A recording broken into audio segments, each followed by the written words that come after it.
Hey guys, I'm back with another video. You are watching Japanese for you and this is Hiragana part 2। और आज के lesson में हम बात करेंगे कुछ एडिशनल साउंड्स जो होती है उसको हम हिरागाना में कैसे लिखते हैं। एडिशनल साउंड्स ऑलरेडी मैंने लेसन 2 में आपको बताई हुई है और मेक श्योर कि आप हिरागाना पार्ट 2 देख रहे हो तो उससे पहले आपने पार्ट 1 जरूर देखा हो, बिकॉज अगर आपने पार्ट 1 नहीं देखा तो आपको पार्ट 2 भी समझ में नहीं आएगा। तो इसको स्टार्ट करते हैं। हाजिमे माशो। तो सबसे पहले है क्या, क्यों, क्यों। एडिशनल साउंड्स करने में हमें क्या ध्यान रखना है। हमने पार्ट 1 में देखा था कि हमें 5 वोवेल्स की जरूरत थी, बट यहाँ पे हम सिर्फ 3 साउंड्स लेके चलेंगे, आ, उ और ओ की साउंड, यानी क्या, क्यों, क्यों। तो यही साउंड आगे भी चलेगी। और दूसरी बात कि जब भी आप क्या, क्यों और क्यों की साउंड लेते हो तो हर लाइन की जो ई वाली साउंड होती है वो लेटर आपको यूज करना है जब हम एडिशनल साउंड्स करेंगे।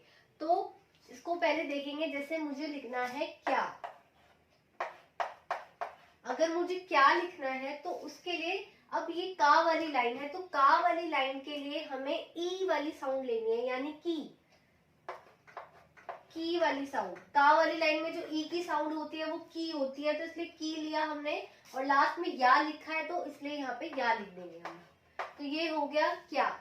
अब यहाँ पे एक और बात है समझने वाली कि अगर मैं ऐसे लिखती हूँ की और या, अगर मैं ऐसे लिखती हूँ की और या, तो इसको हम कैसे पढ़ेंगे, की और या। ये हो गया किया, बट हमें पढ़ना है क्या। तो क्या के लिए हमें क्या करना है, जो की तो हमने बनाया एज इट इज, जैसे की बनता है वैसे ही बनाएंगे, लेकिन जो या है, या का साइज हमें थोड़ा सा छोटा रखना है। जैसे यहाँ पे दोनों का सेम साइज है तो वो किया है, लेकिन अगर मैं या का साइज छोटा रखूंगी तो वो क्या की साउंड देगा। यानी क्या अगर लिखना है तो आप इसको ऐसे लिखोगे कि जो नॉर्मल साइज होता है वही बनेगा और या जो है वो छोटा बनेगा। तो आपको ये याद रखना है कि या का साइज छोटा रखना है। वैसे ही क्यू, अगर हमें क्यू लिखना है तो क्यू के लिए सेम वही चीज, पहले की लिखेंगे और यू है तो वो यू भी है वो छोटा होगा यू, तो ये हो गया क्यू। और अगर हमें क्यों लिखना है तो सेम है, की बनाया और छोटा यू, तो ये हो गया क्यों। और मैंने आपको स्टार्टिंग में भी बताया था कि का वाली लाइन और गा वाली लाइन दोनों सेम होती है, सिमिलैरिटी है दोनों में। तो वैसे ही क्या, क्यों, क्यों सेम है ग्या, ग्यू, ग्यो में, बट हमें करना क्या है, थोड़ा सा चेंज जो है तेन तेन, हमें तेन तेन लगाना है। यानी मैंने यहाँ पे क्या लिखा हुआ है, अगर मैं यहाँ पे तेन तेन लगा देती हूँ तो ये हो जाएगा ग्या। तो ग्या कैसे लिखेंगे, ये हमारा ग्या गी है और या बन गया तो ग्या। वैसे ही ये हमारा गी है, यू बन गया तो ग्यू। वैसे ही ये हमारा गी है, यो बन गया तो ग्यो। तो गा और का दोनों लाइन सेम ही है, बस तेन तेन का फर्क है, बनाएंगे इसको ऐसे ही।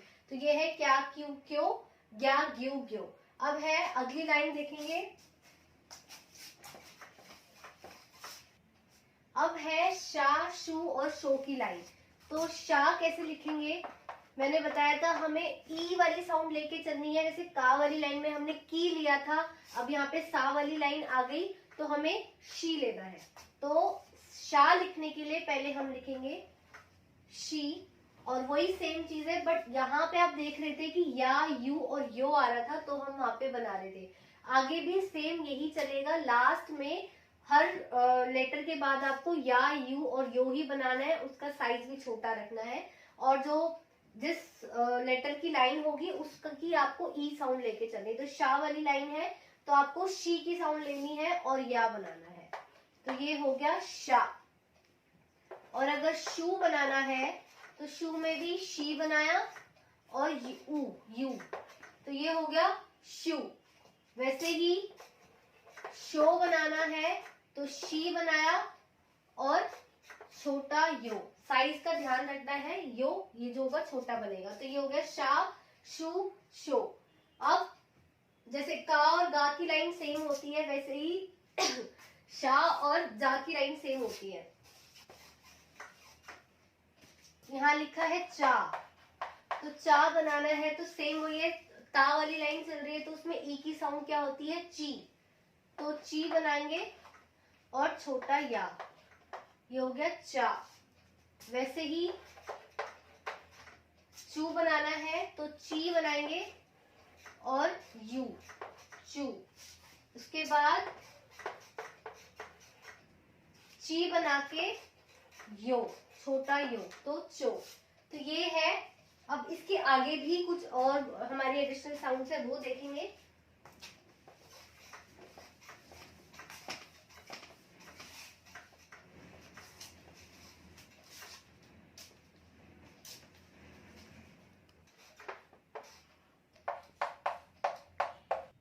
अब ये आगे की साउंड्स है, न्या न्यू न्यो, म्या म्यू म्यो, ह्या ह्यू ह्यो, ब्या ब्यू ब्यो, प्या प्यू प्यो, रया रिउ रियो। तो यहाँ पे सबसे पहले देखेंगे न्या। तो न्या में मैंने वही चीज सेम फॉलो होगी कि ना वाली लाइन है तो उसमें ई की साउंड लेंगे यानी कि नी। तो अगर न्या लिखना है तो उसके लिए आपको क्या करना है, पहले नी बनाना है। तो नी बना के छोटा या, तो ये हो गया न्या। नी बना के छोटा या, न्या। वैसे ही न्यू बनाना है अगर, तो नी बना के छोटा यू, न्यू। और न्यो बनाना है अगर, तो नी बना के छोटा यू, तो ये हो गया न्यो। उसके बाद माँ वाली लाइन देखेंगे।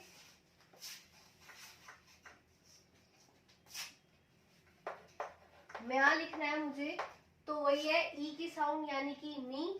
तो पहले मी बनाएंगे फिर छोटा या, म्या। और म्यू लिखना है अगर, तो मी बना के छोटा यू, म्यू। और म्यो लिखना है अगर, मी बना के छोटा यो। ये ध्यान रखना कि आप या यू और यो साइज में थोड़ा छोटा बना रहे हो, क्योंकि अगर आप सेम साइज बनाते हो तो फिर वो वर्ड गलत हो जाएगा। ठीक है।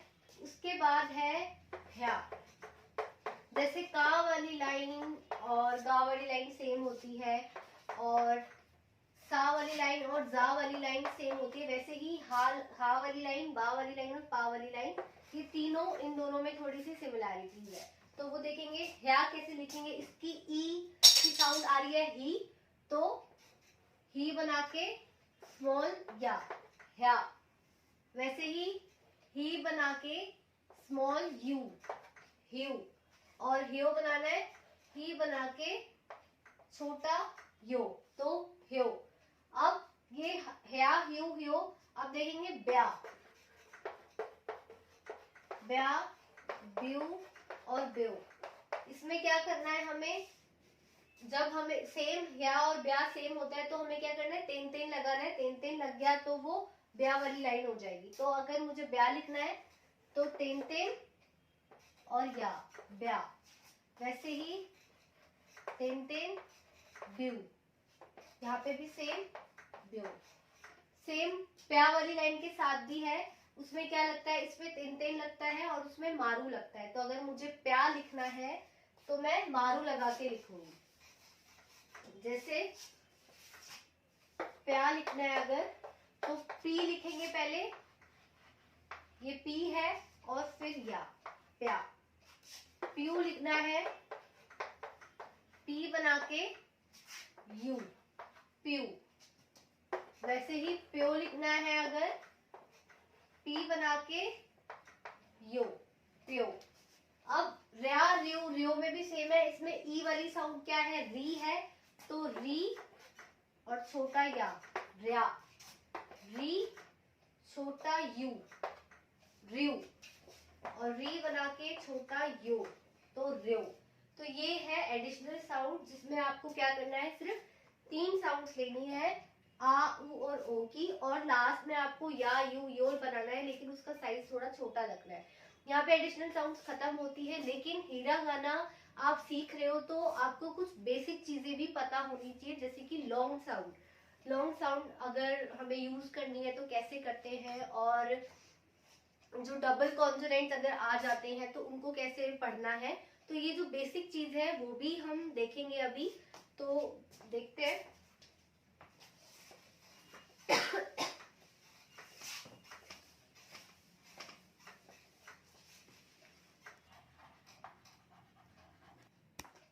अब है डबल साउंड।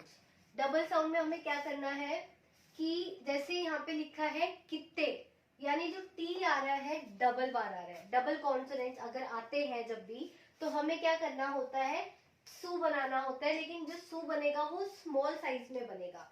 तो क्या करना है, कित्ते, तो कित्ते में क्या करना है, की लिखेंगे, यहाँ पे की लिख दिया और लास्ट में ते लिखा है तो ते लिख दिया, लेकिन बीच में आएगा स्मॉल सू, और वो भी इसलिए क्योंकि यहाँ पे डबल कॉन्सोनेंट्स है, इसलिए जरूरी नहीं है टी आए तो ही होगा, डबल पी आ रहा है या कुछ भी आ रहा है तो आपको बीच में स्मॉल सू लगाना है। तो कित्ते आप ऐसे लिखोगे। वैसे ही किप्पू, किप्पू में भी डबल कॉन्सोनेंट्स आ रहे हैं, डबल पी आ रहा है, तो आपको पहले की बनाना है, फिर लास्ट में पू लिखना है और फिर बीच में स्मॉल सू। ये याद रखना, जो स्मॉल सू बनाओगे, जो सू बनेगा वो उसका साइज छोटा होना चाहिए, आपको बड़ा सू नहीं बनाना। उसके बाद है ओन्ना। अब जो रूल हम यहाँ देख रहे हैं कि डबल कॉन्सोनेंट आते हैं तो हमें सू लगाना है। अब यहाँ पे भी उसके हिसाब से अगर हम ओन्ना लिख रहे हैं तो ऐसे ही लिखना चाहिए कि ओ बनाया, लास्ट में ना बनाया और फिर बीच में सू बना दिया, तो ये ऐसे हो गया। बट नहीं, ये गलत है, आप इसको ऐसे नहीं बना सकते, ये एक्सेप्शन है। क्यों? क्योंकि हमने ओ वोवल हमने ऑलरेडी सीखा हुआ है हिरागाना में कैसे बनता है, और न, ये जो एन है ये क्या साउंड देता है, की साउंड देता है, और ये भी हमने हिरागाना वाले चार्ट में देखा है, जिसमें एन और एम जो है वो कैसे बनाते हैं, और ना भी हमने सीखा ही हुआ है। तो इसलिए उसके ओन्ना के लिए हम ये रूल नहीं फॉलो करेंगे, उसके लिए ओन्ना जो होगा वो ऐसे लिखा जाएगा, ओ न और ना, ओन्ना। अब है लॉन्ग साउंड। मैंने आपको पहले भी बताया था, जब भी किसी वर्ड के ऊपर हल्का सा बार आता है तो उसका मतलब होता है लॉन्ग साउंड। तो यहाँ पे जैसे कि ए के ऊपर बार है तो इसका मतलब होता है लॉन्ग साउंड, आपको थोड़ा लॉन्ग साउंड देना है। तो ओबासान, तो ये जो ओबासान है इसको मैं कैसे लिखूंगी हिरागाना में, ओ बा। अब बा के ऊपर यानी कि आ के ऊपर लॉन्ग साउंड है, तो इसलिए क्या करना है, हमें यहाँ पे आ बनाना है। तो जो लॉन्ग साउंड है उसमें, लॉन्ग साउंड में आपको वोवल्स देखने हैं, वोवल की साउंड जो है वो बढ़ती है। तो वैसे यहाँ पे ए के ऊपर साउंड है तो आ की साउंड बढ़ रही है, तो इसलिए आप बा के साथ आ बनाओगे, इसलिए ये ओबा सान ऐसे लिखा जाएगा। सेम चीज ओनी सान के साथ है, ई की साउंड ज्यादा आ रही है, ज्यादा लॉन्ग साउंड आ रही है ई में, तो वैसे ही ओ नी और फिर नी के साथ ई लिखना पड़ेगा, ई वोवल लिखना है तब ई की साउंड आएगी, तो ओनी सान ऐसे लिखा जाएगा। अब है ओने सान, ऐसे ही ई के ऊपर बार है यानी कि ए की साउंड हमें ज्यादा बड़ी देनी है, तो ओने सान। तो ओने सान में भी ओ लिखा, ने लिखा और फिर ए की साउंड देने के लिए हमने ए भी लिखा, ओने सान ऐसे लिखा जाएगा। अब ये तो था आ ई और ए के साथ कैसे करना है। अब है ओ, अगर ओ वोवल पे आ जाए, अब यहाँ पे है बात समझने वाली कि अगर ओ के ऊपर बार आ जाता है तो उसमें आपको सेम ओ नहीं लिखना है। जैसे यहाँ पे हम ए पे बार था तो हम आ लिख रहे थे, वैसे ई लिख रहे थे, और ए पे लॉन्ग साउंड आ रही थी तो हम ए लिख रहे थे, बट ओ के साथ ऐसा नहीं है। अगर ओ पे लॉन्ग साउंड आती है तो हमें ओ की जगह पे ऊ लिखना है। जैसे कि ओहायो, तो ओहायो में ओ लिखा, हा लिखा, यो लिखा, और ओ के ऊपर लॉन्ग साउंड है तो इसलिए हमने ऊ लिखा है, ओ नहीं लिखा, यहाँ ओ नहीं लिखा जाएगा। इसका एक और एग्जांपल, जैसे ओतोसान, ओतोसान में ओ के ऊपर लॉन्ग साउंड है तो यहाँ पे ऐसे हम नहीं लिख सकते, यानी ओ तो और ओ की साउंड आ रही है इसलिए यहाँ पे ओ लिख दिया, और सान यहाँ पे ये नहीं लिख सकते, ये सिर्फ ओ के साथ ही है जहाँ पे आप ओ नहीं लिखोगे। बहुत रेयर केसेस ऐसे होते हैं जहां आप ये लिख सकते हो ओ की जगह पे ओ, बट ज्यादातर यहाँ पे ओ की जगह ऊ ही लिखा जाता है, तो ये लिखा ऐसे जाएगा ओतोसान, ओ के ऊपर लॉन्ग बार है तो यहाँ पे ऊ लिखा जाएगा ओतोसान। तो अब इसके अलावा भी एक और चीज है बेसिक जो आपको पता होनी चाहिए, वो देखेंगे। अब है ये जो है हमने एक्सेप्शन में देखा था या की साउंड। तो जब भी के बाद म ब या प की साउंड आएगी तो आपको क्या करना है, जो आपने लिखा हुआ है उसकी साउंड में आ जाएगी, यानी एम वाली साउंड आ जाएगी। जैसे फॉर एग्जांपल यहाँ लिखा है शिनबुन, स्पेलिंग में एन ही लिखा जाता है, शिनबुन ऐसे लिखा जाएगा और हम इसको भी ऐसे ही पढ़ेंगे शिनबुन। यहाँ हम इसको एन पढ़ रहे हैं, बट हमें क्या देखना है, इस एन के बाद ब की साउंड आ रही है। यहाँ पे आपने देखा एन के बाद अगर ब की साउंड आती है तो हमें क्या करना है, इस एन की साउंड को एम की साउंड में चेंज करना है, यानी म की साउंड आएगी। तो अगर हम इसको प्रोनाउंस करेंगे तो कैसे पढ़ेंगे, शिमबुन। लिखने में शिनबुन ही आएगा, लेकिन इसको प्रोनाउंस कैसे करते हैं, शिमबुन, शिमबुन। शिनबुन अगर आप बोल रहे हो तो भी ठीक ही है, क्योंकि समझ आ रहा है कि आप क्या कहना चाह रहे हो, लेकिन जो जापानीज पीपल होते हैं वो शिमबुन बोलते हैं। तो उनकी अगर हम जापानीज सीख रहे हैं तो हमें उनकी तरह प्रोनाउंस करना भी आना चाहिए, तो इसलिए हम इसको शिमबुन पढ़ेंगे। वैसे ही यहाँ पे शिनपाई, शिनपाई है तो एन के बाद प की साउंड आ रही है। यहाँ पे हमने देखा तो प की साउंड आ रही है तो इसको कैसे पढ़ेंगे, शिनपाई है ये, तो उस रूल के हिसाब से पढ़ा जाएगा शिमपाई। तो जो न है वो म में चेंज हो जाएगा, शिमपाई। तो यहाँ पे हमारी एडिशनल साउंड्स खत्म होती है। जो बेसिक चीज थी जो मैंने आपको बताई वो आपको पता होनी चाहिए। अब यहाँ पे हमारा हीरा गाना जो है पूरा खत्म होता है। पार्ट 1 पार्ट 2 में मैंने दोनों वीडियोस बनाई है, आप वो वीडियोस देख सकते हो। और मेक श्योर कि आप बेसिक लेवल जो सीख रहे हो उसके लिए मैंने 1 to 15 तक बेसिक लेवल के चैप्टर्स बनाए हुए हैं, तो वो चैप्टर्स आप जरूर देखना। उसके बाद आप हीरा गाना स्क्रिप्ट पे आना और उसके बाद ही आप आगे बढ़ सकते हो।